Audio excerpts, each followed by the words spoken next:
तो अभी हम देखते हैं कि मोतियाबिंद का इलाज क्या होता है।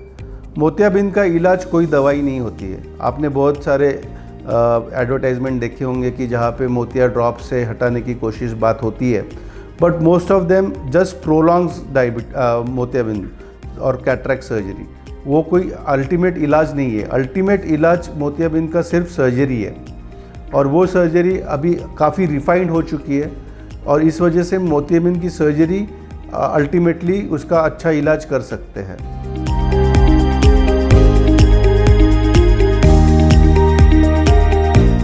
तो लेट अस सी हम मोतियाबिंद का इलाज किस तरह से कर सकते हैं। काफ़ी साल पहले मोतियाबिंद का इलाज होते समय हम पूरा मोतिया निकालते थे, मतलब ये जो हम लेंस है वो पूरा का पूरा निकालते थे, ये पूरा निकालते थे लेंस, और उस वजह से हमको मोतियाबिंद का ऑपरेशन के टाइम सूचर्स लेने पड़ते थे। वो इंसिजन साइज़ भी काफ़ी बड़ा होता था, 8 से 10 मिलीमीटर का इंसिजन साइज़ रहता था, और उसमें से मोतिया निकालते थे, इसलिए वो टाका लगाना ज़रूरी था।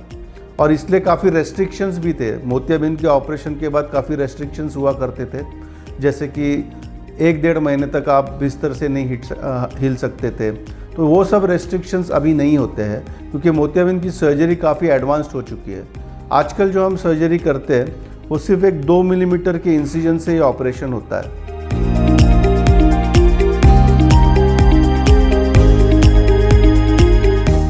ये सर्जरी 3-4 तरीके से होती है।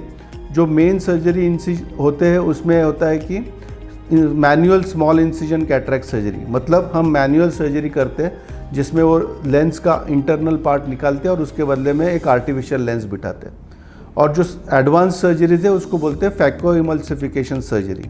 उस सर्जरी में हम एक 2 मिलीमीटर का इंसिजन या छेद कॉर्निया में करते हैं, और उस इंसिजन में से हम एक अल्ट्रासोनिक पावर से वो मोतियाबिंद के या कैटरेक्ट के टुकड़े करते हैं, और उसको सक्शन के थ्रू हम बाहर निकाल देते हैं। और उस जगह पे हम उसी इंसिजन से एक रोलेबल या फोल्डेबल लेंस डालते हैं, और वो लेंस एक आर्टिफिशियल लेंस की वजह से वो वापस उस आदमी को दिखने लग जाता है।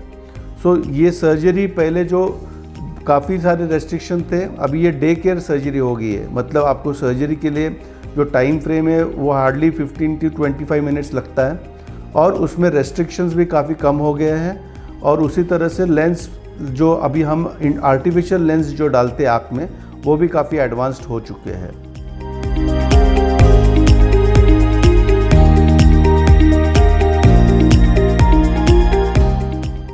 तो सर्जरी की रिक्वायरमेंट है कि नहीं, ये चेक करने के लिए पहले हम कुछ प्राइमरी इवैल्यूएशन करते हैं, जैसे कि आँख का स्लिट लैंप एग्जामिनेशन होता है, जिसमें आँख का लेंस का स्टेटस क्या है, जो लेंस का कैटरेक्ट है वो कौन से स्टेटस का है। उसके ग्रेड्स होते हैं, ग्रेड 1, 2, 3, 4 ऐसे ग्रेड्स होते हैं। तो ग्रेड कौन सा है कैटरेक्ट का।